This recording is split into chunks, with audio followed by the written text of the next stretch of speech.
Fault, ठीक है।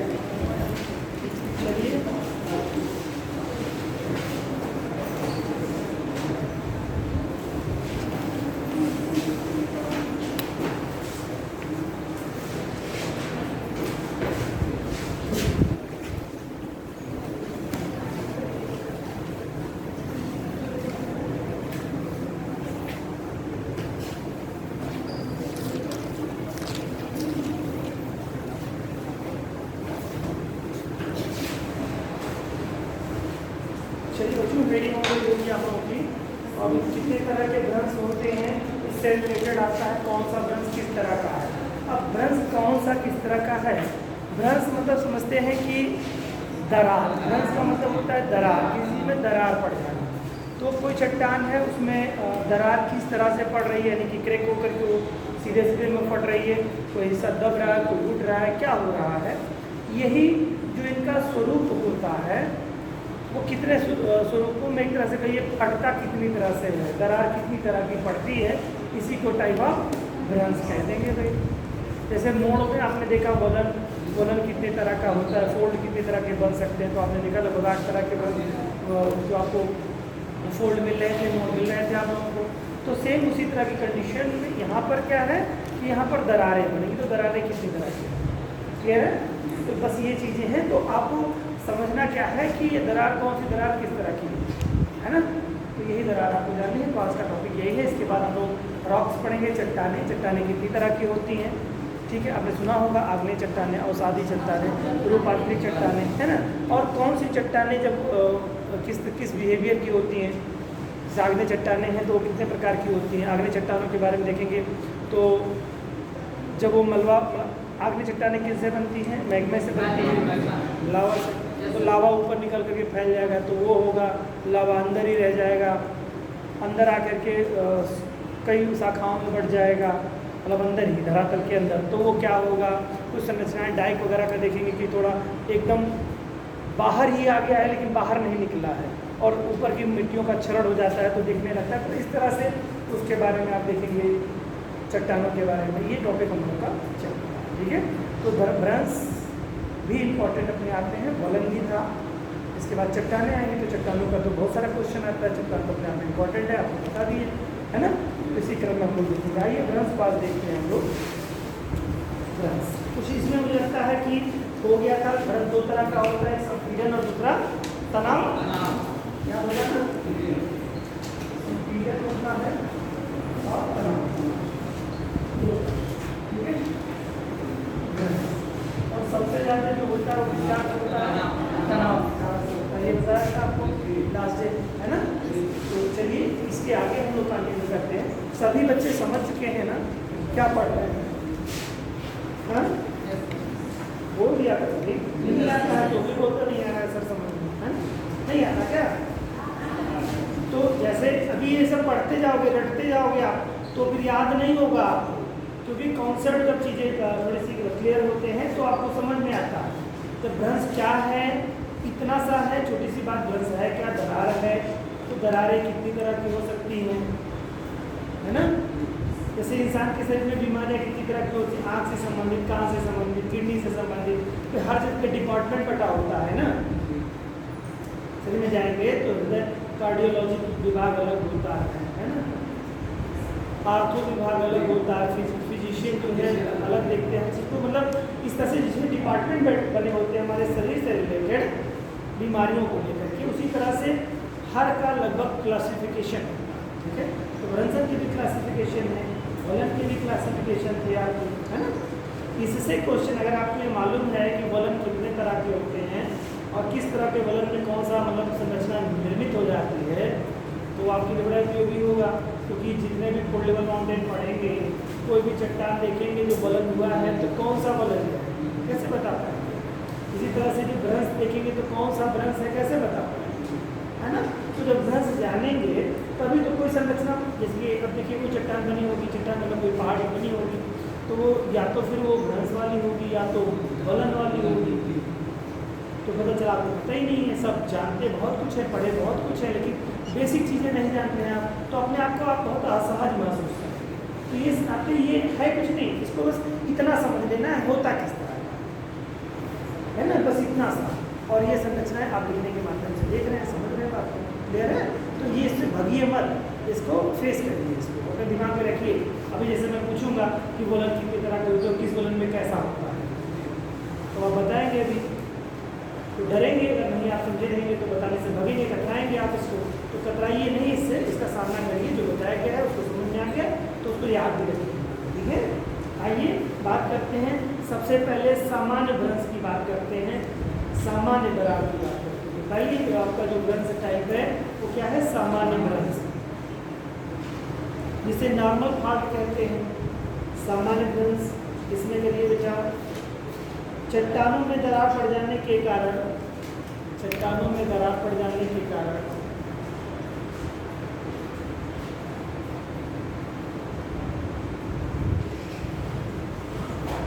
उसके दोनों खंड जब किसी विपरीत दिशा में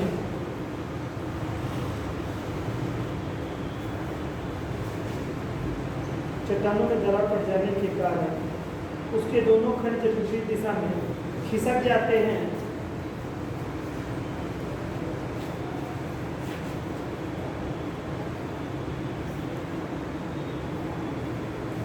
तो उसे सामान्य भ्रंश कहते हैं।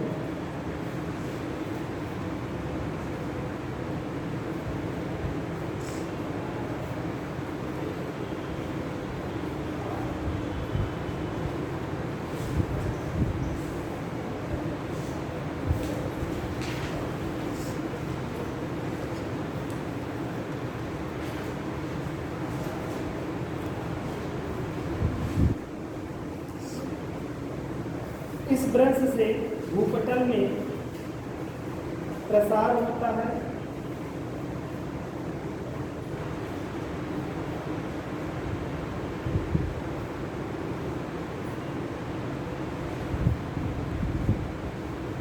भूपटल में प्रसार होता है। तो भ्रंश होगा दो तरह की इसकी संरचना है। भ्रंश है सामान्य कोई चीज है उसमें क्रैक आ गया, क्रैक आ गया तो चट्टानें दूर हो जाएंगी, क्रैक में क्या चट्टानें दूर हो जाएंगी। ये संरचना बनेगी। दूसरी चीज ये हो जाए इसमें क्या होगा, अगर चट्टानें दूर जाएंगी तो भाई मान लो अगर 1 किलोमीटर की चट्टान में उसमें क्रैक आई है तो जब वो दरार बनेगी तो कुछ सेंटीमीटर, कुछ किलोमीटर, कुछ मीटर विस्तार हो जाएगा ना, उसका विस्तार हो जाता है। तो दरार बनेगी तो दरार क्या होगा, फैलाव ले लेगी तो चट्टानें जाएंगी, तो साथ में विस्तार होता है। तो पूछ लेगा कि किस भ्रंश में, ऐसे क्वेश्चन बना के दे देगा भूपटल में प्रसार होता है, तो सामान्य भ्रंश में भूपटल में प्रसार होता है ना। बस ऐसे ही क्वेश्चन आपको कॉन्सेप्ट जैसा आएगा तो आपको कॉन्सेप्ट में थोड़ी सी पकड़ बनानी। ये नहीं पूछेगा सामान्य भ्रंश होता क्या, ऐसे थोड़ा पूछने वाला है कि बहुत सामान्य सा प्रश्न आपको आ जाएगा। नहीं, इसके बारे में जानेंगे तो क्वेश्चन कहाँ से बनेगा, वो कूट में माध्यम दिया रहेगा। ऐसे भ्रंश दे देगा 4-5 और किस भ्रंश में क्या होगा, अगर मेन क्वेश्चन बनेगा तो, या दे देगा ऐसे भ्रंश एक फलन और एक कुछ और ऐसे ऐसे करके दे देगा तो किस कौन सा किसका है। सामान्य प्रसार वाला भ्रंश में आप देखेंगे तो सामान्य प्रसार होगा तो उसमें फलन भी का भी एक उदाहरण दिया रहेगा, एक आपका भ्रंश का दिया रहेगा, तो आपको मालूम है प्रसार वाला चीज भ्रंश से है ना, सामान्य भ्रंश से। तो कॉन्सेप्ट की समझ यही होगी, यही कॉन्सेप्ट पे कंसेप्चुअल क्वेश्चन इन्हीं को कहते हैं। आप पढ़े रहेंगे, जानते रहेंगे तो कॉन्सेप्ट पे आ जाएगा प्रश्न। तो एग्जाम में किस तरह से क्वेश्चन बनते हैं और यही समझने वाले बच्चे ऑलमोस्ट क्वेश्चन करके आते हैं कि परंपरागत क्वेश्चंस अब कंपटीशन भी बहुत सारे हो गए हैं और आपको जो टॉप स्तर की परीक्षाएं देनी है तो उसमें क्या होगा कि कॉन्सेप्ट जितने अच्छी आपकी पता रहेगी उतनी सहज रहेगी। ऑनलाइन क्वेश्चन आते नहीं हैं, ऑनलाइन क्वेश्चन का जमाना पर छोटी परीक्षाओं से दूर हो गया, बड़ी परीक्षाओं को तो बात है। 1, 2, 4 प्रश्न तो आपको आगे होते हैं तो उसका कोई वो मेरिट में आपको कोई मायने नहीं रखते, वो तो सभी कर लेते हैं। और ये ऐसे प्रश्न सामने दिए जाते हैं कि जैसे लोगों का मनोबल ना टूटे, बच्चों के मन में ये रहे कि हमने इनको 2-4-10 क्वेश्चन कर लिए, वो एक आदमी वो मेरिट में नहीं होती, वो तो बिल्कुल हटा प्रश्नों को हटा के आप चलिए कि वो मेरिट में नहीं करते। हाँ, उनसे ही मूल्यांकन होता है क्या कि ऐसा तो नहीं, बहुत सारे लोग बहुत सहज प्रश्न को गलत करके चले आते हैं, तो एक तरह से उसका उस तरह का महत्व तो नहीं होता है, लेकिन एक चीज़ ये दी जाती है कि व्यक्ति क्या सरल प्रश्नों में भी कभी कभी बहुत असहज हो जाता है। जैसे आपसे इंटरव्यू पूछ दिया जाए आपका नाम क्या है, तो अब इसमें किसको नहीं पता कि आपका नाम क्या है, सभी जानते हैं अपना नाम क्या है, लेकिन उसमें कितनी सहजता कितनी असहजता आपके अंदर, उसको कितने प्रश्न को कितने सहजता से आप लेते हैं, उसका कैसे एक्सप्लेनेशन करते हैं, नाम बताते कैसे, ठीक है।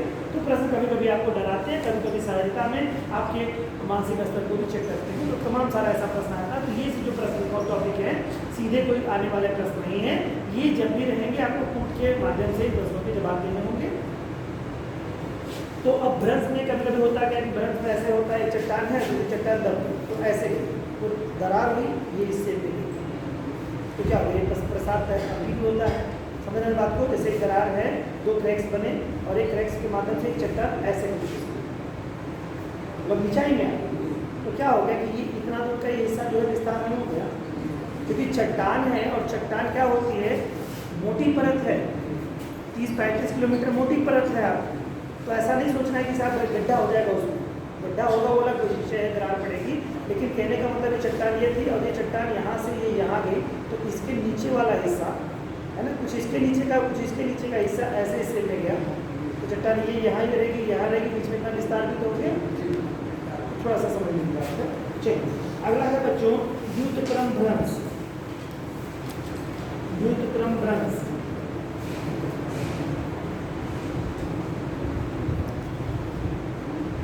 रिवर्स फॉल्ट से कहते हैं दोस्तों, रिवर्स फॉल्ट। जब चट्टानों में दरार पड़ने से, जब चट्टानों में दरार पड़ने से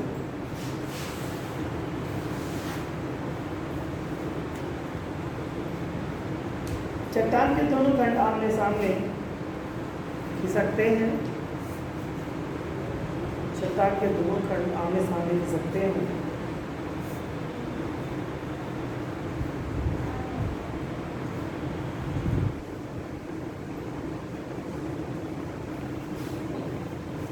सामान्य भ्रंश में आपने देखा क्या हो रहा था, दोनों जुड़ जाते, ये एक दूसरे के साथ, ये दोनों दरार खंड आमने सामने, दोनों खंड आमने सामने खिसकते हैं, तो निर्मित भ्रंश को द्युतक्रम भ्रंश कहते हैं। तो निर्मित भ्रंश को द्युतक्रम भ्रंश कहते हैं।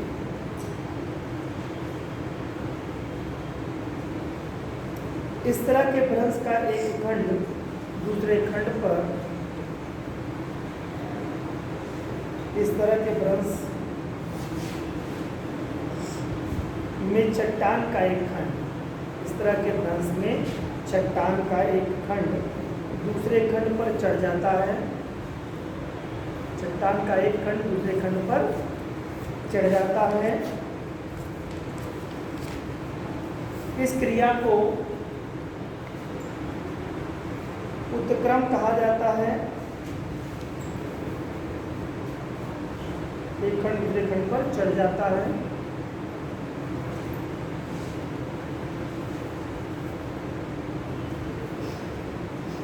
इस क्रिया को उत्क्रम कहा जाता है।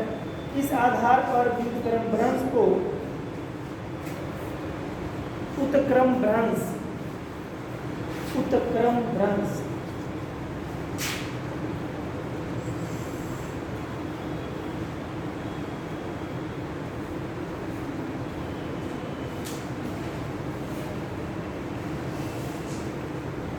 चाहे व्युत्क्रम भ्रंश कहिए बेटा और चाहे उत्क्रम भ्रंश कहिए, बात दोनों की एक ही, ठीक है।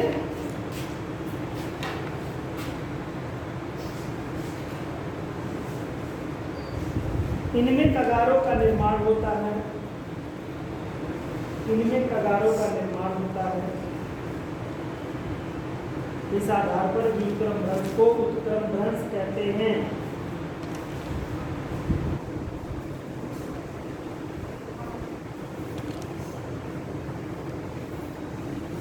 इनमें कगारों का निर्माण होता है।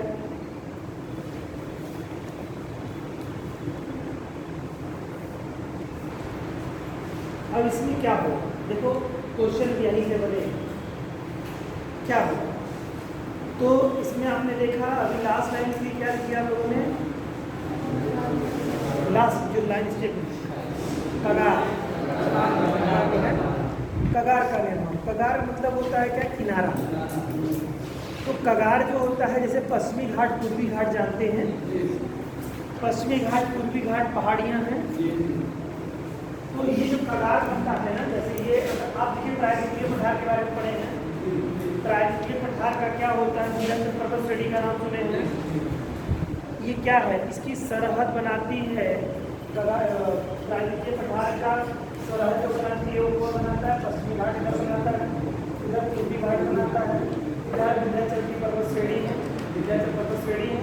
विंध्याचल पर्वत श्रेणी के ही पार आप देखेंगे तो आपने सुना होगा नर्मदा नदी और ताप्ती नदी क्या होता है, ब्रह्म घाटियों में बहती हैं। और इनका ढाल जो है पूरे जो हिस्सा है यानी पठार का या मैदान का हिस्सा पश्चिम से पूरब यानी इधर से इधर है, लेकिन ये ब्रह्म घाटी में बहने के कारण से ये दोनों नदियाँ पूरब से पश्चिम हो जाएगी।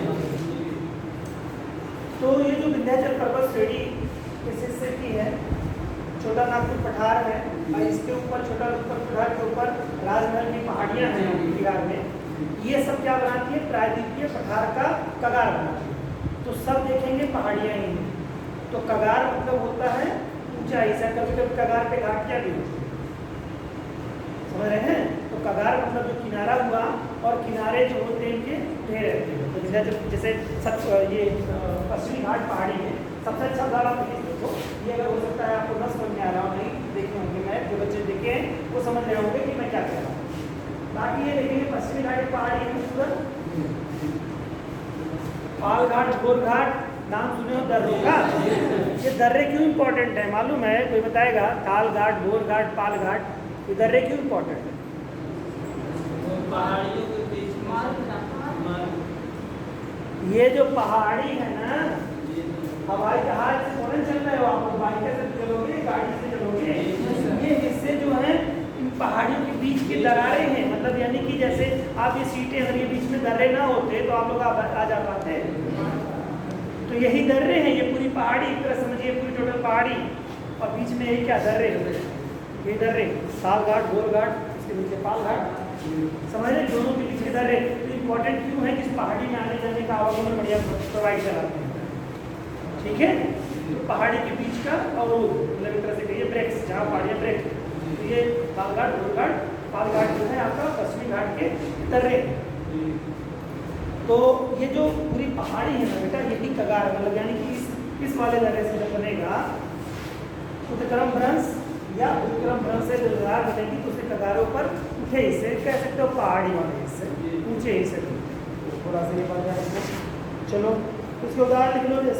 जैसे जैसे पूछ लेगा कि हमारी जो पश्चिमी घाट है ये किस भ्रंश का उदाहरण है, तो उत्क्रम या व्युत्क्रम भ्रंश का उदाहरण है, समझाई बात? देखो जैसे पश्चिमी घाट कगार,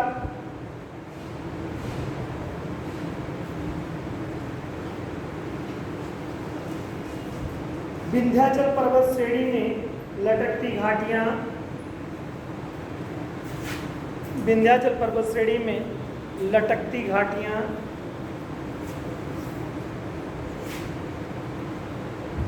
योम जलप्रपातों का विकास,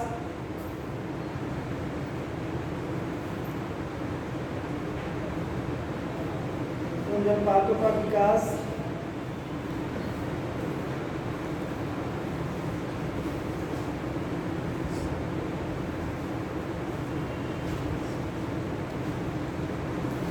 क्या हुआ, जलप्रपातों का विकास होता है।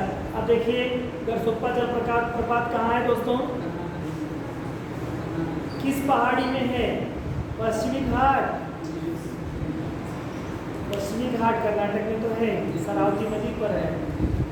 सवाल ये है कि किस पे है, यानी कि जो कगार बनते हैं वहाँ पर क्या होते हैं, ऐसे पहाड़ियों का निर्माण, कगारों पर, कगार मतलब किनारे पर पहाड़ियों का निर्माण होगा, और जब पहाड़ियाँ मिलेंगी तो उनमें घाटियाँ होंगी, यानी दबे वाले हिस्से जो हो जाएंगे घाटी हो जाएगी। घाटी किसे कहते हैं? पहाड़ियों के बीच के हिस्से को घाटी, पहाड़ियों के बीच स्थित मैदान को घाटी कहते हैं। जैसे कश्मीर की घाटी, तो कश्मीर की घाटी क्यों कहते हैं? क्यों? क्योंकि वो हर तरफ से लगभग ऑलमोस्ट जगहों से वो पहाड़ियों से घिरा हुआ है, और कोई एक दर्रा, जैसे बुर्जिल दर्रा का नाम सुने आप लोग, उसी से जाते हैं, नहीं तो उस घाटी में पहुँच ही ना पाओ।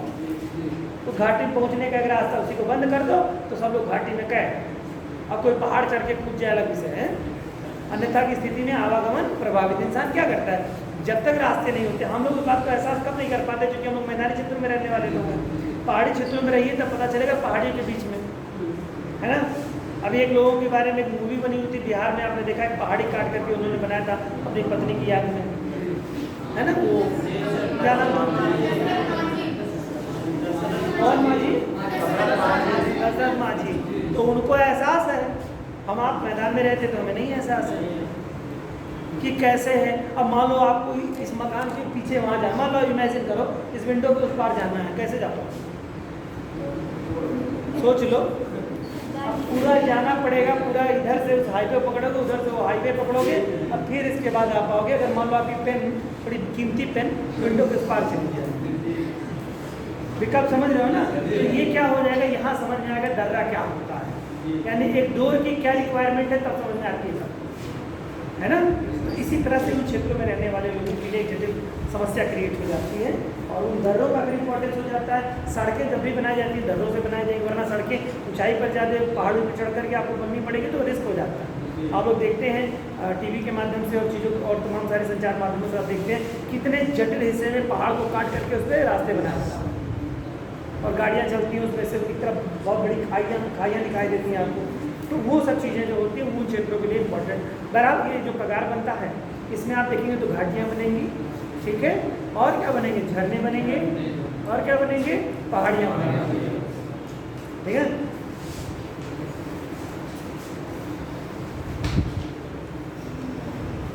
विकास, जब वादों का विकास होता है, इसमें सतह फैलाव पहले ही की तुलना में, इसमें सतह फैलाव पहले की तुलना में, सतह फैलाव पहले की तुलना में घट जाता है, पहले की तुलना में घट जाता है, ठीक है। ये हो गया आपका। अब लिखिए बेटा सोपानी भ्रंश, सोपानी भ्रंश,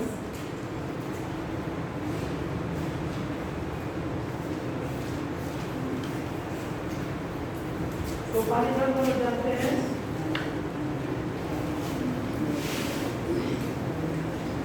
सोपानी भ्रंश स्टेप का नाम सुने हैं, स्टेप फॉल, स्टेप समझते हैं, स्टेप क्या होते हैं जी, चरण, और स्टेप्स मतलब सीढ़ी, क्रमबद्ध भी कह सकते हैं इसको, लेकिन स्टेप का मतलब है जैसे पहाड़ी हिस्सों में चाय बागान के खेत देखे हैं, अरे टीवी में जरूर देखे, टीवी में देखते क्या हुआ आपको, लिप्टन ताज़ा चाय, बस ऐसे देख लिया। अरे चाय के जब बागान दिखाता है तो बागान कैसे से बराबर दिखता है, धान की गेहूँ की खेती की तरह ऐसे दिखता है ना, मतलब ऐसे दिखता है। अब वो सीढ़ी नहीं दिखता, झूठ मत बोलो, उसमें केवल हरा हरा दिखता है, लेकिन ऐसे दिखता है ऊंचाई पर। तो वो जो ऊंचाई पर होता है एक्चुअल में वो स्टेप में होता है, मोस्टली स्टेप में होता है, ठीक है। स्टेप, ये स्टेप स्टेप स्टेप है ना, जैसे कि स्टेप यहाँ, स्टेप मतलब सीढ़ी, जैसे स्टेप में आप देखते हैं। अब उसको कई बार किलोमीटर क्षेत्र मान लीजिए, कई बार किलोमीटर अगला स्टेप, है ना। ऐसे स्टेप में जो होते हैं वो इस तरह के, अगर भ्रंश हो, कोई भ्रंश तो ऐसे समझ रहे हैं ना। और भ्रंश मतलब चौड़ाई, ऐसे नहीं, ये नहीं भ्रंश है, ये है तो ये, फिर ये, फिर ये, फिर ये स्टेप, यानी कि लगभग तरीके संपन्न दिखाई दे। ये स्टेप जो होता है, ये कौन सा भ्रंश होता है, सोपानी। आइए, जब किसी भूभाग में कई भ्रंश का इस तरह निर्माण होता है, कई भ्रंश का इस तरह निर्माण होता है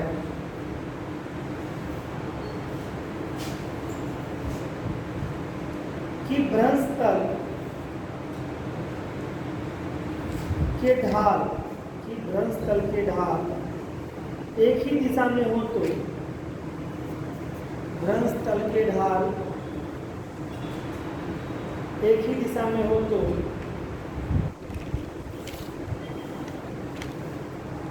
उसे सोपानी, एक ही दिशा में हो तो उसे सोपानी या सीढ़ीदार भ्रंश कहते हैं, तो उसे सोपानी या सीढ़ीदार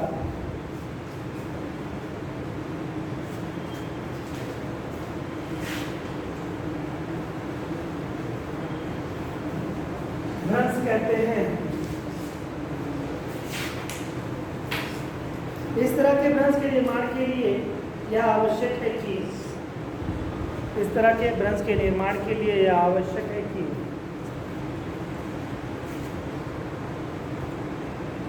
भ्रंश द्वारा अधक्षेपित खंड का भ्रंश द्वारा अधक्षेपित खंड का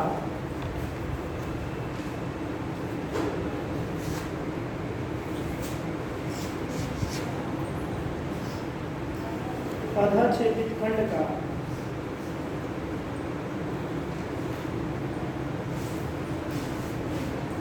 अधोगमन एक ही दिशा में हो। अधक्षेपित खंड का अधोगमन एक ही दिशा में हो। इसका उदाहरण मिलेगा यूरोप की राइन घाटी जो है, इसी भ्रंश का उदाहरण है। यूरोप की राइन नदी घाटी में जानते हैं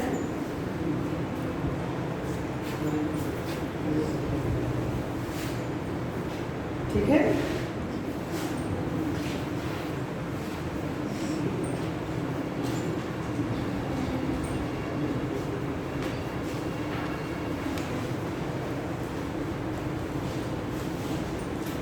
यूरोप की राइन नदी घाटी, इसी में आगे लिखे परिरक्षित करके भ्रंश के कारण धरातल पर कई प्रकार की भू आकृतियों का जन्म हो जाता है। भ्रंश के कारण धरातल पर कई प्रकार की भू आकृतियों का जन्म हो जाता है।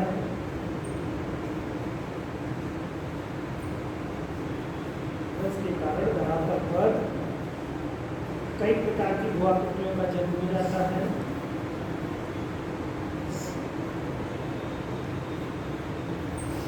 जैसे भ्रंश कगार, भ्रंश घाटी, रैंप घाटी,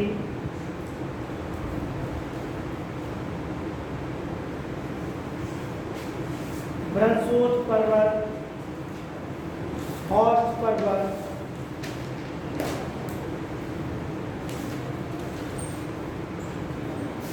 भ्रंशोज पर्वत, हॉर्स पर्वत आदि। ये देखो भ्रंश में 3 ही आपको इम्पोर्टेंट था, ठीक है। भ्रंश के बारे में भ्रंश आपने 3 पढ़े, कौन कौन से? एक सामान्य भ्रंश, दूसरा तीसरा या सोपानी भ्रंश। ये 3 तरह के भ्रंश होते हैं दोस्तों। कोई दिक्कत? एक भ्रंश होगा दूर जाएंगे, दूसरा भ्रंश होगा एक दूसरे का अधोगमित होगा, और तीसरा क्या होगा? स्टेप। और एक हिस्सा, मतलब एक भ्रंश का एक हिस्सा अस्थायी रहेगा, दूसरे वाला कई स्टेप में नीचे जाएगा। स्टेप 1, फिर हो सकता है 3, 4 स्टेप, 5 स्टेप, जैसा वो संरचना बनेगा वो कई स्टेप में चला जाएगा, ठीक है। तो कई स्टेप में गया तो वो बन गया आपका कौन सा? सीढ़ीनुमा या सोपानी भ्रंश बन गया। क्लियर है? और इसका सबसे अच्छा उदाहरण मैंने क्या बताया? राइन नदी की घाटी जो है वो इस तरह के स्टेप में है, तो उसमें लोग कृषि करते हैं। पहाड़ी क्षेत्रों में ऐसे भ्रंश आपको बहुत ज़्यादा दिखाई देंगे, है ना। चाहे बागान के जितने भी कृषि क्षेत्र है वो सब इसमें आएंगे। अब सवाल मैंने अभी आपको बताया, व्युत्क्रम या उत्क्रम भ्रंश में मैंने बात की थी कि घाटियों का निर्माण हो जाता है, झरनों का निर्माण इससे होता है, और क्या निर्माण होता है? पहाड़ियाँ बनती हैं इसमें से, ठीक है। तो ये इसमें जैसे पूछा जाएगा रैंप घाटी क्या होती है, हॉर्स पर्वत क्या है, ब्लॉक पर्वत क्या है, ये सब इसी भ्रंशों के द्वारा निर्मित ही पर्वत श्रृंखला है, या ये जो चीज़ें समझ में आ रही बात? तो आइए देखते हैं रैंप घाटी क्या होती है। रैंप जानते हैं?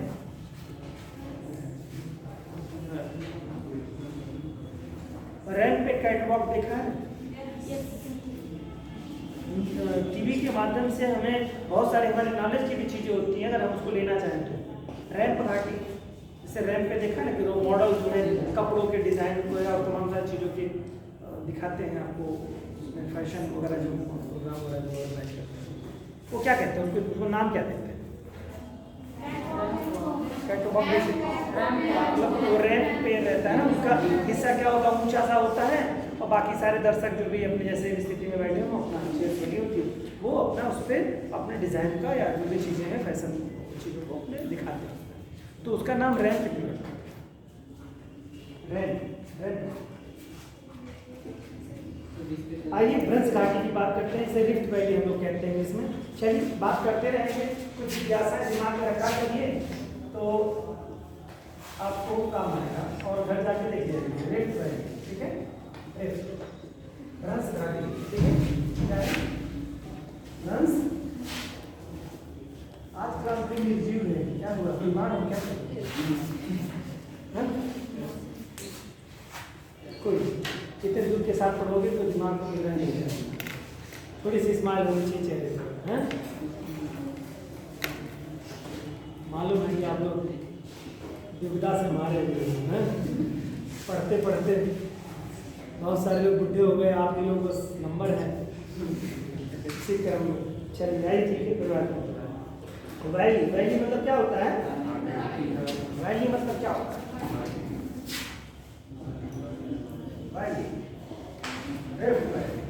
ठीक है, ब्रंश घाटी बात करते हैं।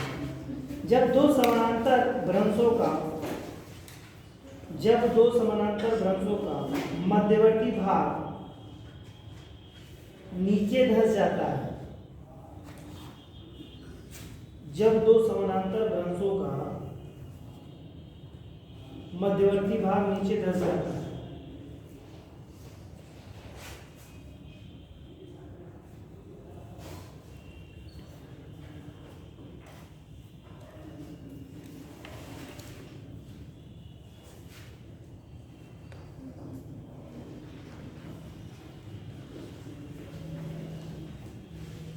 जब दो समानांतर भ्रंशों का मध्यवर्ती भाग नीचे धंस जाता है तो ऐसी द्रोणी, तो ऐसे उसे द्रोणी, तो उसे द्रोणी या भ्रंश घाटी, तो उसे द्रोणी या भ्रंश घाटी, इसको द्रोणी भी कह सकते हैं आप, द्रोणी या भ्रंश घाटी कहते हैं।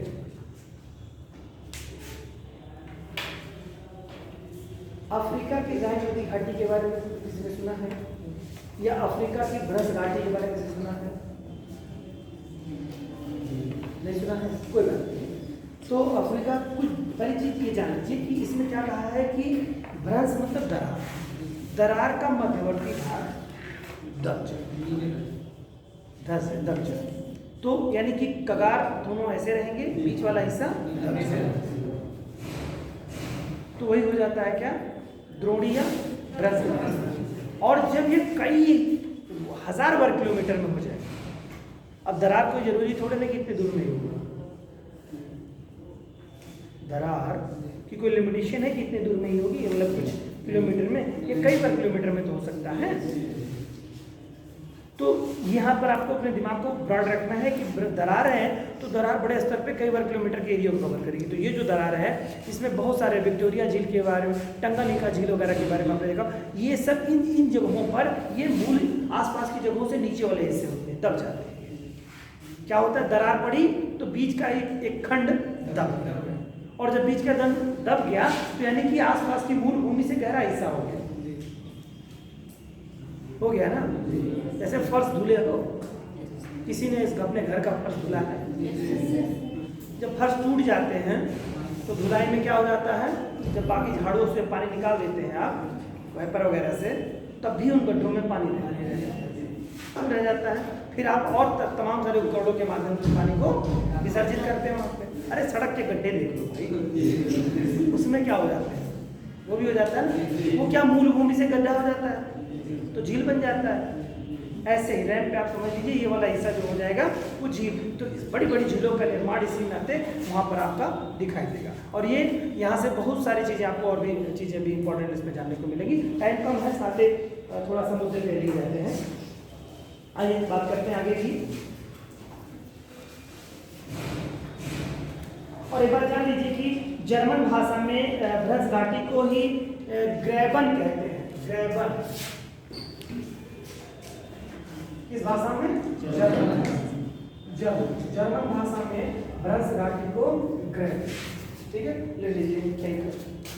ब्रह्मवाटी घाटी को जो है ग्रैबर्स कहते हैं, GRABEN, इंग्लिश लिख लीजिए। ठीक है, तो चाहे इसको द्रोणी कहिए, चाहे ब्रह्म घाटी कहिए, चाहे ये ग्रैबर कहिए, तीनों बात लिखिए, है ना? ठीक है।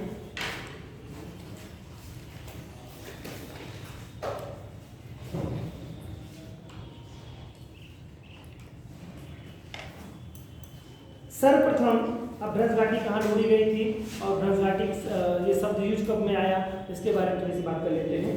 सर्वप्रथम ग्रेगोरी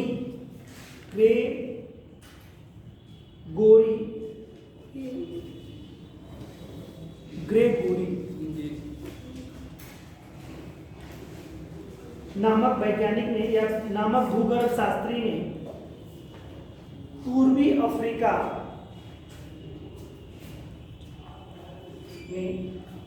अफ्रीका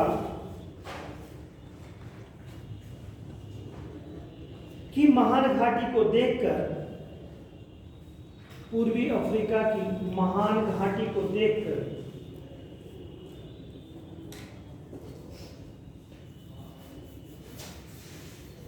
ब्रह्म घाटी शब्द का प्रयोग किया।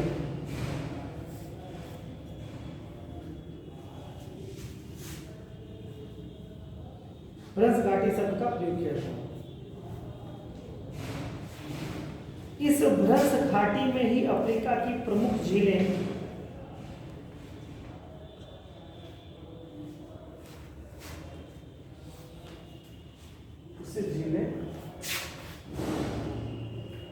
न्यासा,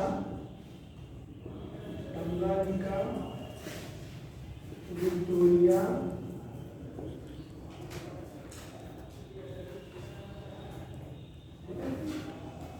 ये सब जो महत्वपूर्ण झीलें हैं, तो 4 झीलें इसमें मिलेंगी आपको। कौन कौन सी झीलें आपकी? न्यासा है, टंगानिका है, विक्टोरिया है और एक रुडोल्फ झील भी है यहाँ पर। रुडोल्फ कहाँ पर है? रुडोल्फ कहाँ है दोस्तों? अफ्रीका। अफ्रीका कौन से अफ्रीका में? पूर्वी अफ्रीका।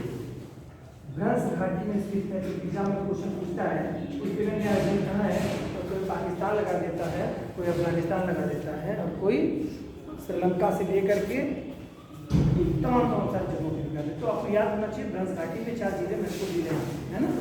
गड्ढा वाला हिस्सा होता है ना? और इसमें पानी से बड़ी हुई झीलें, ये बड़ी बड़ी झीलें। विक्टोरिया झील के बारे में आपने सुना होगा, काफ़ी फेमस झील है। इसकी क्या खासियत है? कौन सी रेखा इधर से होकर गुजरती है? कोई एक लाइन आती है, कौन सी लाइन?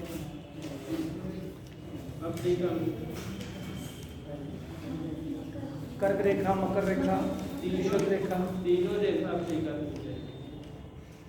अफ्रीका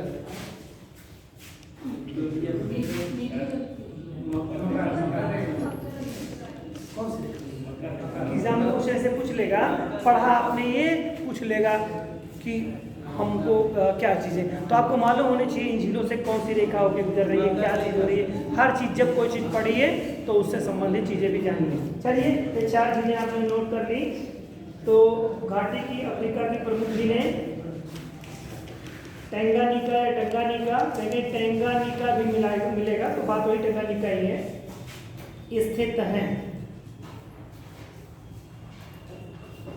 ब्रह्म घाटी उत्तरी सीरिया से आरंभ होकर कहाँ से शुरू होती है, उसका नाम ध्यान से देखिए। ब्रह्म घाटी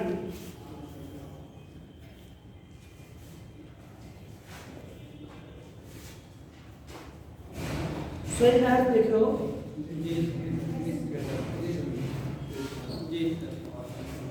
आपने देखा स्वेज नहर को काट दिया गया है, तो उससे जलयान हमारे भूमध्य सागर से लाल सागर चले आते हैं, अरब सागर में होते हुए मतलब हिंद महासागर में कनेक्ट हो जाते हैं। एक तरह से कहिए हिंद महासागर को भूमध्य सागर से कनेक्ट कर देता है। और भूमध्य सागर किसका हिस्सा है? एक तरह से अगर देखें तो अटलांटिक महासागर का हिस्सा है। जिब्राल्टर जल संधि देख रहे हैं आप लोग,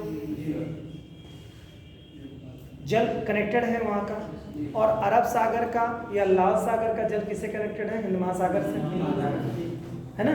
तो ये कहिए कि दोनों को एक जोड़ने वाला हिस्सा, तो ये जो भ्रंश घाटी है ना, ये सीरिया से शुरू हो जाती है। सीरिया देख रहे हो ना, अक्सर ये ईरान इराक वाले ऊपर वाले हिस्से में, है ना। अक्सर आप देखते हैं कि अभी इजराइल का उससे विवाद चल रहा है, अभी सीरिया में तो काफ़ी कुछ चल रहा था ना, चीन अमेरिका उस पर सुरक्षा में था, और वहाँ पर इसके पहले जब आपका ये युद्ध नहीं चल रहा था, आपका कौन सा यूक्रेन के युद्ध के पहले की अगर बात करेंगे तो एक बड़ा ISIS का नाम सुना था आपने? तो सीरिया वाला जो आपने देखा था, वो यहीं के जो रहा था कि बड़ा संगठन नाम करता था, जिसकी जड़ें काफ़ी गहरी होते हुए भारतीय लोग इसमें भी इसकी जड़ें थे। अभी हाल ही में 15 अगस्त से कुछ दिन पहले भी आपने देखा है कि आतंकी पकड़ा गया दिल्ली में। तो बात वहाँ की सीरिया में, ये पूरे हिस्से दोस्तों एक तरह से कहीं मध्य एशिया के जो हिस्से हैं, ये निचला हिस्सा सीरिया से लेकर के हैं, और ये जॉर्डन ये घाटी है, ये अफ्रीका के पूर्वी हिस्से तक पूरा दबा हिस्सा है, पूरा यहाँ से लेके यहाँ तक का हिस्सा, समझ बात है। तो ये पूरा हिस्सा है, उसी हिस्से में से ये जो हिस्सा था आपका सुएज नहर बनी है, उसी से काटी गई है। समझ रहे हैं? ये चूंकि निम्न हिस्सा वैसे भी था, तो सागर से लेकर ऊंचा हिस्सा है, लेकिन बाकी हिस्सों से निम्न हिस्सा है, तो काट करके यहाँ से पानी कनेक्ट करके फिर सीटिंग कर दी गई है। तो बात हमें बतानी ये है आपको कि ये कहाँ से कहाँ तक इसका विस्तार है। तो यह भ्रंश घाटी उत्तरी सीरिया से आरंभ होकर जॉर्डन घाटी,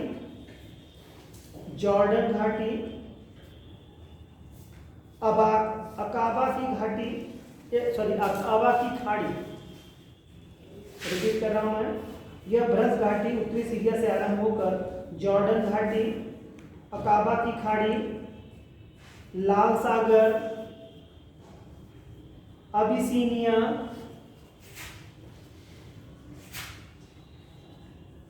और पूर्वी अफ्रीका से होती हुई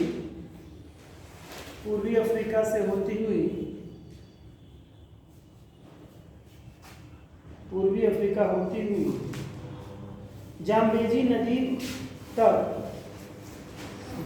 नदी तक लगभग 5000 किलोमीटर की लंबाई में,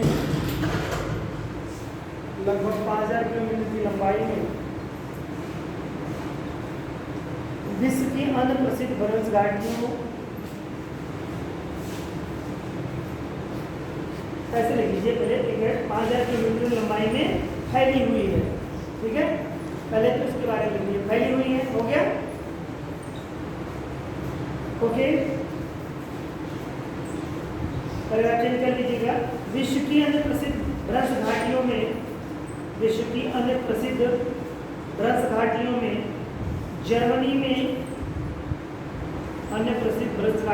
जर्मनी में वासजेस पर्वत का नाम सुने होंगे, वासजेस,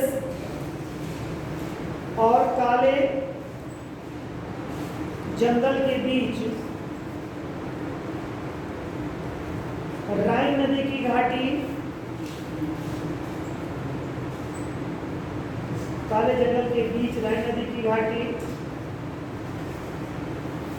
और स्कॉटलैंड में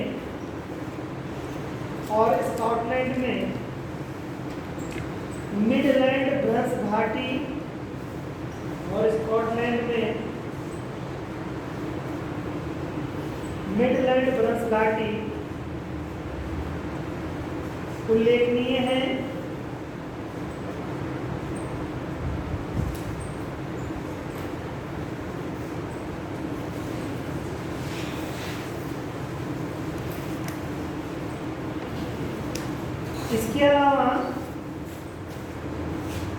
इसके अलावा बैकाल झील नाम सुने हैं? क्या है ये भ्रंश घाटी झील में स्थित है। बैकाल झील कहाँ पड़ता है? रूस। बाकी तो पढ़ते नहीं हो क्या?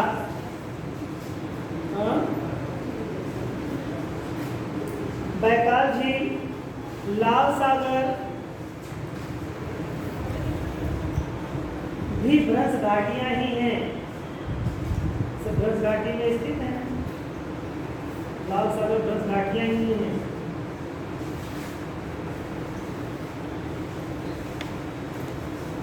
तथा भारत में नर्मदा ताप्ती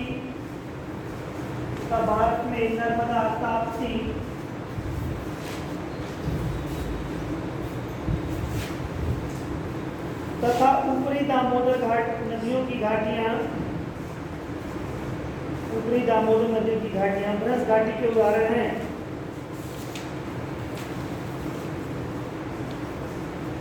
चलिए रैंप घाटी लिखिए, रैंप घाटी।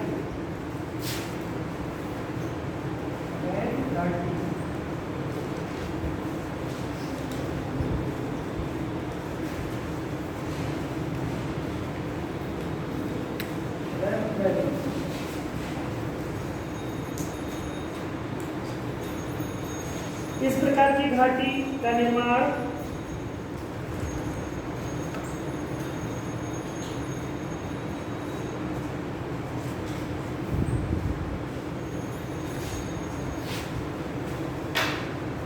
देखो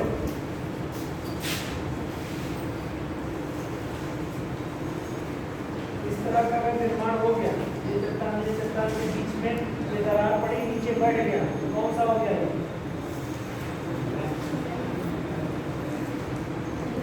आपकी रिफ्ट वैली होगी, ठीक है, ब्रज घाटी।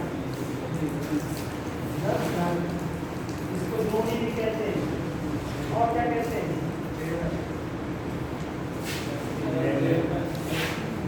क्या कहते हैं? समझ बात को। और जब रैंप घाटी होगी तो रैंप का हिस्सा ये हो जाएगा, ये हो जाएगी घाटी। कौन सी हो जाएगी?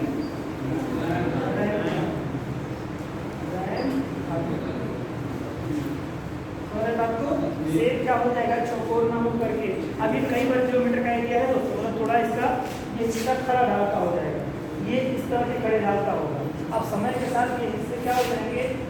हो जाते हैं। तो वो संरचना मतलब बहुत दूर तक कई किलोमीटर में रेंज में होता है, तो धीरे धीरे होता है, पता नहीं चलता।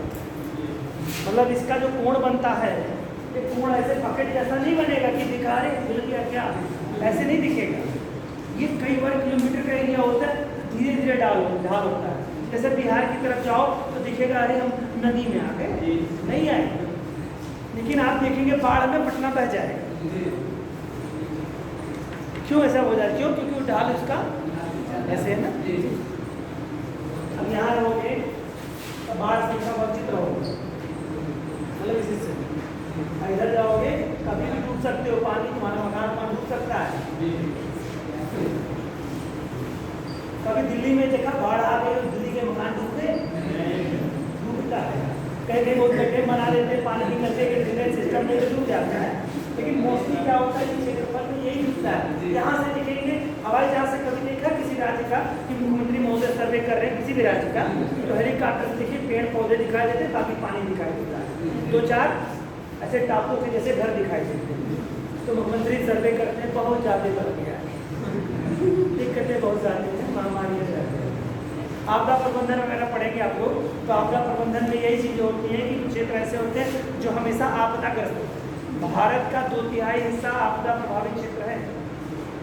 भारत को 3 हिस्सों में अगर बांटें तो इसका 2/3 हिस्सा आपदा ग्रसित क्षेत्र है। जैसे पेंडेमिक डिजीज थी, महामारी, अभी आपको कोविड गया, तो आपदा प्रबंधन जब पढ़ेंगे तो उसमें 3 तरह का होता है। एक आपदा आने से पहले, एक आपदा के दरमियान और एक आपदा के बाद। अब आप कहेंगे सर आपदा के बाद क्या हिसाब का, मतलब गजब की हाल है। अब जैसे इसमें वैक्सीनेटेड हो रहे होंगे सब लोग, तीसरी डोज भी लग रही होगी, पावर बूस्टर डोज जिसे कहते हैं। ये पैंडेमिक जाने के बाद की डोज है कि मतलब अगली बार आओगे तो देख लेंगे। सरकार इतना अरबों रुपये क्यों खर्च कर रही है इस पर?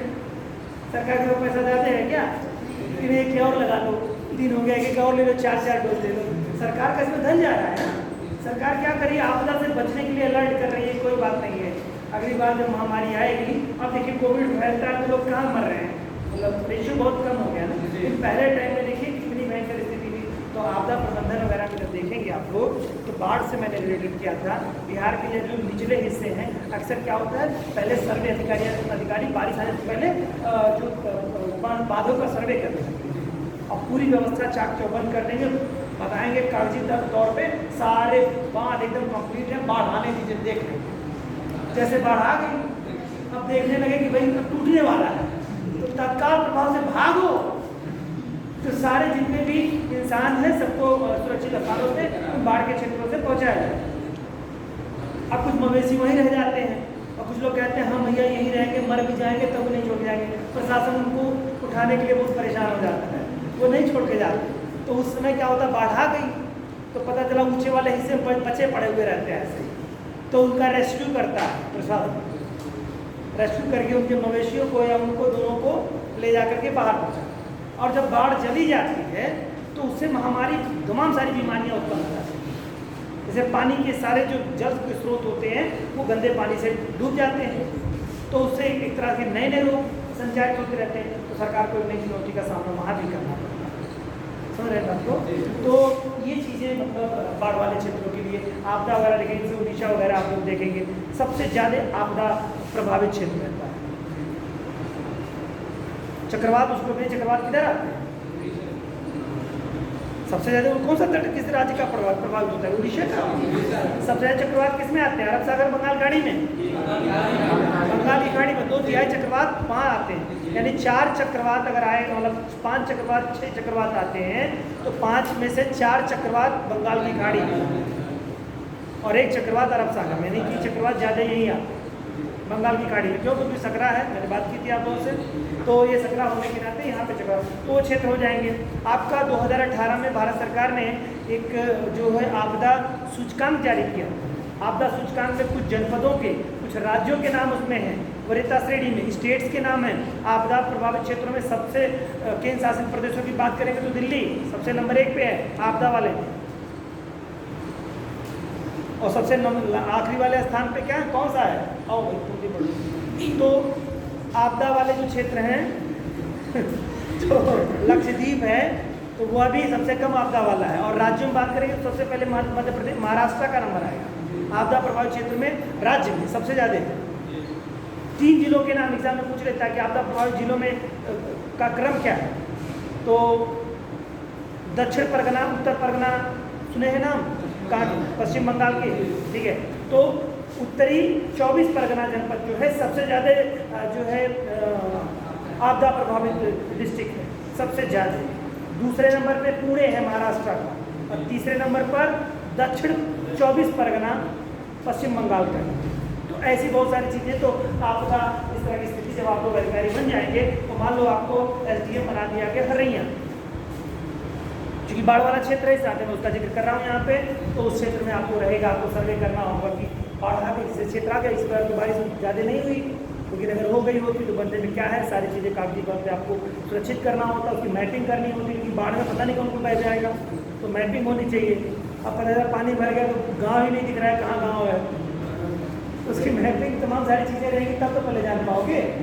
अब जैसे मान लो इस कमरे में पानी भर जाए और सबका बैग ही छूट जाए, कहाँ ढूंढोगे? तो मालूम होना सीटें यहाँ, अब आके यहाँ ढूंढने लगे कोई तो कुछ पाएगा नहीं पाएगा, उसको मालूम होनी चाहिए मेरी सीट कहाँ है।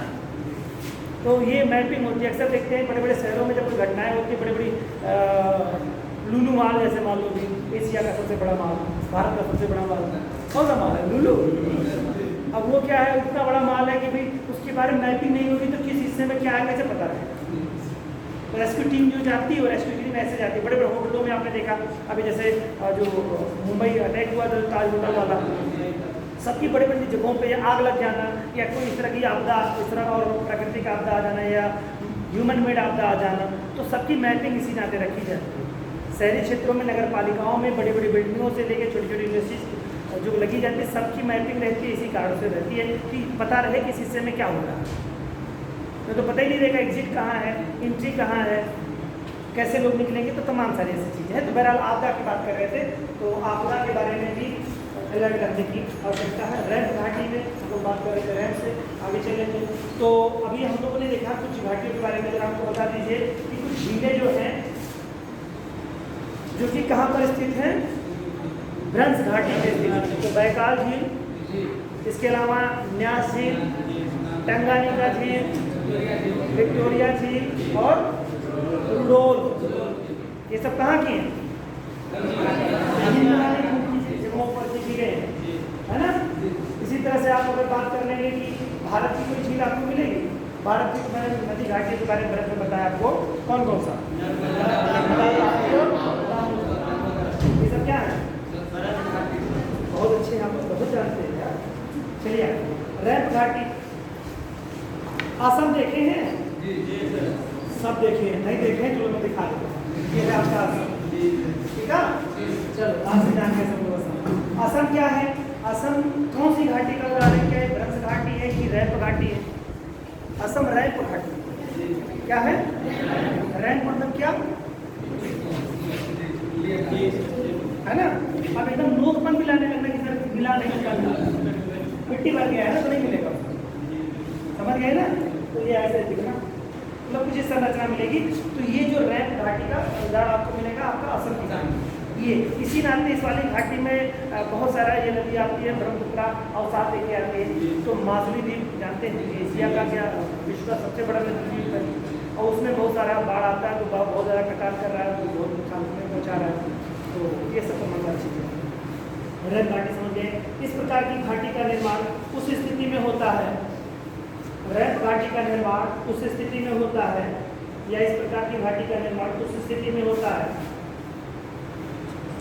जब दो भ्रंश रेखाओं के बीच, जब दो भ्रंश रेखाओं के बीच का स्तंभ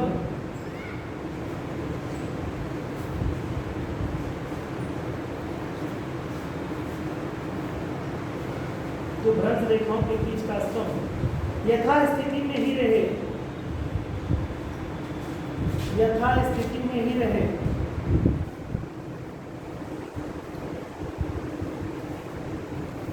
परंतु संपीड़नात्मक बल के कारण, परंतु संपीड़नात्मक बल के कारण किनारों के दोनों स्तंभ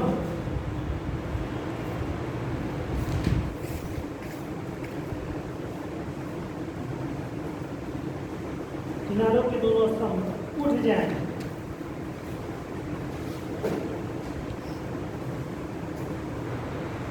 जैसे असोम की घाटी, ऐसे जैसे असोम की ब्रह्मपुत्र घाटी। असोम की कौन सी घाटी? असोम में जो नदी बहती है उसकी घाटी है ना, असोम की ब्रह्मपुत्र घाटी। भाई कल से एक बाल्टी यहाँ पर ग्लूकॉन डी घोल के रखिए, कौन इस कार्य करेगा? तो छात्र नेता होता कोई है इसका भाई, वही लोग करे। सबको एक गिलास आते पिला दो मेरी क्लास में, ऊर्जा से लोग प्रोत हो जाए सब कुछ है। जैसे कि बहुत सारे लोग के अंदर जवाब जो होंगे अंदर ही होंगे, अंदर से निकल रहा होगा, मुंह से बाहर आ ही नहीं पा रहा होगा नॉन एनर्जी के कारण। चलिए, ब्रह्मसोद पर्वत, ब्लॉक पर्वत जिसे कहते हैं, ब्रह्मसोद पर्वत अगला है बेटा, ब्रह्मसोद पर्वत।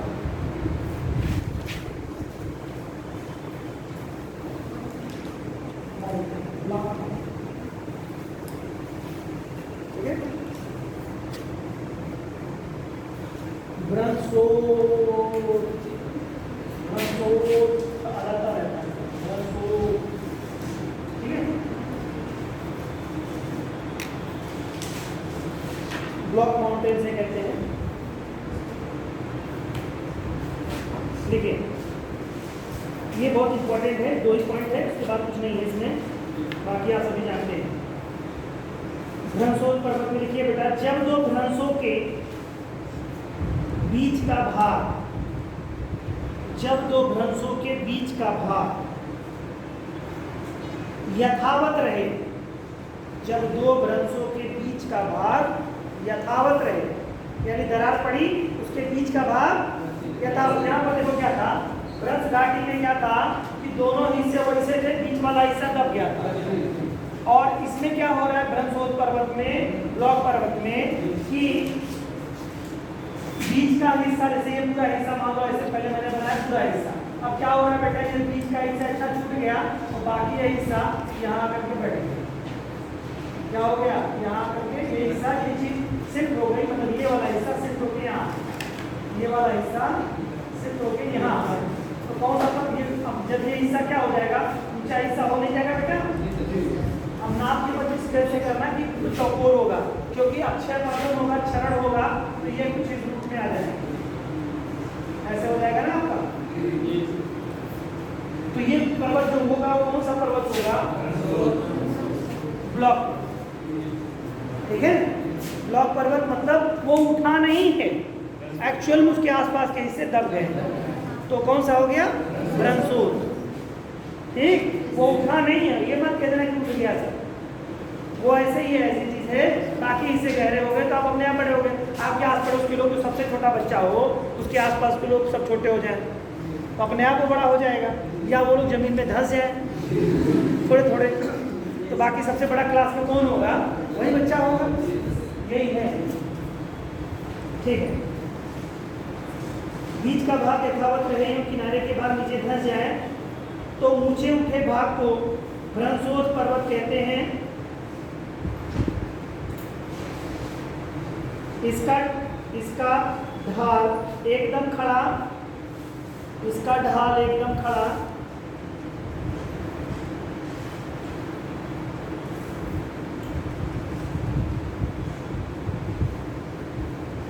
और शिखर समतल होता है, और शिखर समतल होता है, जैसे यूरोप में वासजेस और ब्लैक फॉरेस्ट, जैसे यूरोप में वासजेस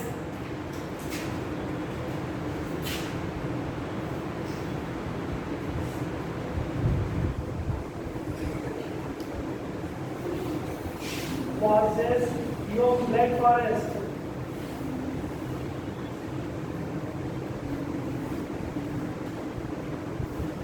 एक जो काला जंगल लिखे थे वहां पर ना, वही था ब्लैक फॉरेस्ट, है ना।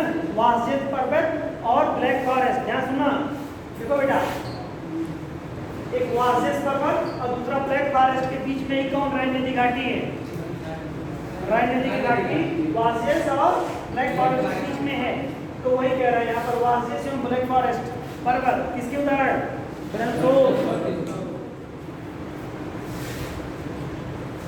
योम कामा लगा के, योम या ऐसे कामा क्यों लगा के? एशिया में पाकिस्तान की मतलब और उदाहरण बता रहा है। यहाँ पर आपको बताया भी इन्होंने वासजेसियम ब्लैक फॉरेस्ट, ये यूरोप के हैं, ये किसके उदाहरण है? ब्रह्मसूत्र के उदाहरण है। इसके अलावा एशिया में जो पाकिस्तान पड़ता आपका, तो साल्ट रेंज जो पर्वत है वो भी है इसका। तो एशिया में पाकिस्तान की साल्ट रेंज, एशिया में पाकिस्तान की साल्ट रेंज, ये भी क्या ब्लैक पर्वतीय है। कामा संयुक्त राज्य अमेरिका में, संयुक्त राज्य अमेरिका में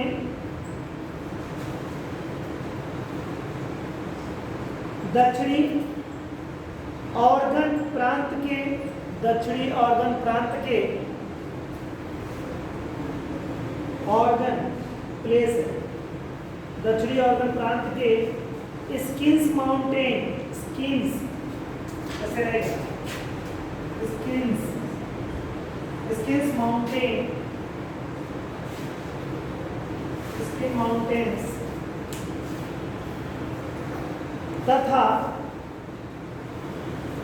वार्नर, वार्नर तथा वार्नर कामा एडवर्ड, एडवर्ड यो क्लाम्प्ड, क्लाम्प्ड झील, क्लाम्प्ड झील या झीलों के चारों ओर, क्लाम्प्ड झीलों के चारों ओर, क्लाम्प्ड झीलों के चारों ओर एक, सॉरी चारों ओर तथा, तथा यूटाह प्रांत, तथा यूटाह प्रांत में वासाच रेंज, वासाच,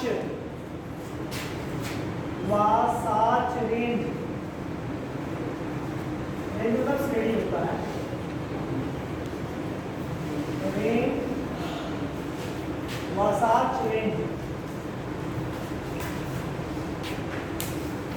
कमा कैलिफोर्निया में, कैलिफोर्निया घाटी सुने हैं अमेरिका, कैलिफोर्निया की घाटी में या कैलिफोर्निया में सियरा नेवादा, सियरा नेवादा पर्वत, कैलिफोर्निया घाटी में सियरा नेवादा, सियरा नेवादा बहुत इंपॉर्टेंट है ये, सियरा नेवादा पर्वत है, कहाँ नेवादा, कहाँ पर है, कैलिफोर्निया, कैलिफोर्निया की घाटी। चलिए कैलिफोर्निया सियरा नेवादा पर्वत एवं भारत का सतपुड़ा पर्वत, सतपुड़ा भारत का सतपुड़ा पर्वत श्रेणी या पर्वत इसके उदाहरण हैं, सतपुड़ा पर्वत इसके उदाहरण हैं। ठीक है, हो गया। अगला लिखिए हास पर्वत, लास्ट आज का हास पर्वत,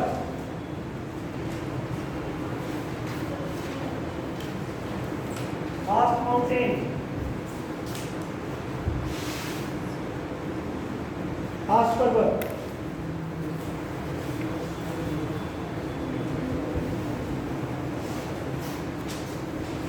इसमें क्या होगा, अभी आपने देखा इस वाले में क्या हुआ था, ब्रह्मोस में किनारे के दोनों हिस्से भाइयों दब जा रहे थे, बीच वाला हिस्सा ऐसे था, तो कौन सा पर्वत बना, ब्रह्मोस पर्वत, इसे ब्लॉक पर्वत कहते हैं। लेकिन बेटा यही दोनों किनारे अपने आप में बने रहे, बीच वाला हिस्सा अगर धंस जाए तो दो जब हॉर्स, हॉर्स मतलब सींग, दो बने रहेंगे तो सिंह हो जाएगा। तो ऐसे याद रखना, भूल जाते हैं बच्चे बार बार कि हॉर्स पर्वत ब्लॉक पर्वत कैसे होगा, कौन सा है, कौन दबता कौन उठता है। ब्लॉक वाला पर्वत मूल भूमि होता है, बाकी इससे दबे होते हैं साइड के, तो ब्लॉक पर्वत होगा। हॉर्स में क्या होगा, वो हमें वैसे बना रहेगा, बीच वाला हिस्सा एक दब जाएगा। यही वाले हिस्से में जैसे जो आपने ब्लॉक बनाया, इस वाले हिस्से को अगर देखा जाए, इसको स्टैब्लिश कर दो, अब इस वाले हिस्से को स्टैब्लिश कर दो, इस वाले हिस्से जैसे ये वाला जो हिस्सा है, इतना हिस्सा, ये वाला हिस्सा, इसको क्या कर दो, शिफ्ट कर दो, यानी यहाँ तो ये पर्वत क्या हो गया, तो ऐसे रह गए ना बिल्कुल ऐसी चीज, जहाँ से ये पर्वत जो बने कौन से बन गए, बिहार पर्वत बन गए। ठीक है, समझ आया बात को, हाथ पर्वत ये भी हो जाएगा क्या, हाथ पर्वत। ठीक है, समझ गए हो?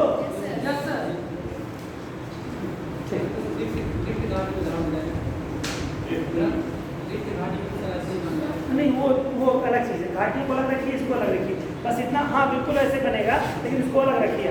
आपको पर्वतों में क्या करना है, एक हिस्सा बीच का बचा रह जाए, बाकी साइड के धंस जाए ब्लॉक, साइड साइड के बचे रहे, बीच का धंस जाए हॉस्ट।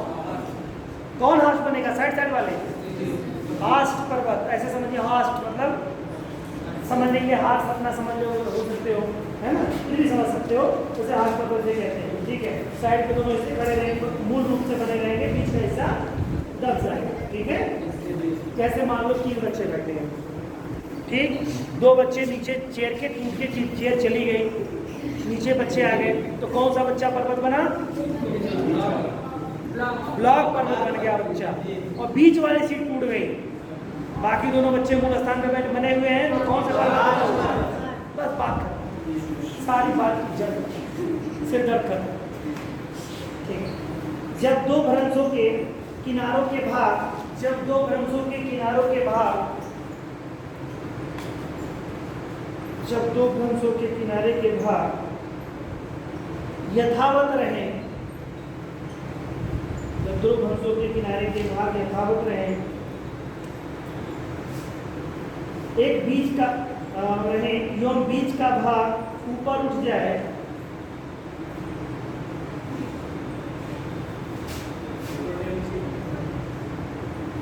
किनारे के बाद यथावत है, बीच का भाग ऊपर उठ जाए, नहीं नीचे नहीं, ये देखो ऐसा है, लिखो तो पता, ये ऊपर ही रहेगा, जैसे पर्वत बनना है ना, तो मूल भूमि से रहेगा, ये ऊपर उठ जाएगा आपका हिस्सा। बताइए, चलिए क्या लिखा? अच्छा, ये इसके बारे में कह रहे हैं ना, ठीक है। तो जब दो भ्रंशों के किनारे के भाग यथावत रहे, बीच का भाग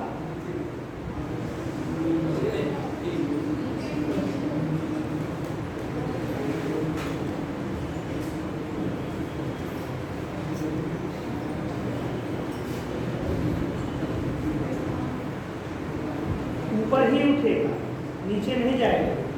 चलिए बता रहे हैं कैसे। जब दोनों भ्रंशों के किनारों के भाग यथावत रहे, तो बीच का भाग ऊपर उठ जाएगा। लिखिए, ऊपर उठ जाए तो उसे हास पर्वत का निर्माण होगा। बता रहा हूं क्या? चलो जी,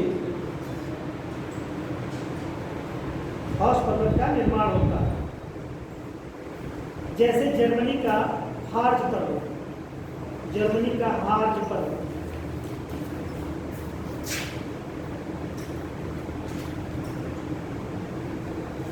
एक चीज थोड़ी सी इसमें आपको जानने वाली बात है, एक मिनट समझ लीजिए कहानी का।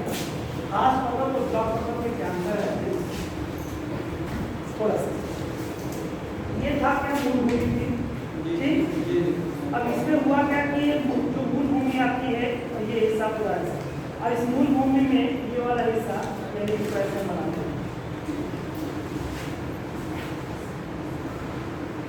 ये हिस्सा क्या हुआ था आपका, नीचे अधोगमित हो गया था। तो जब ये नीचे अधोगमित हो जाएगा, ये हिस्सा यहाँ आ जाएगा, ये ऐसे बन जाएगा।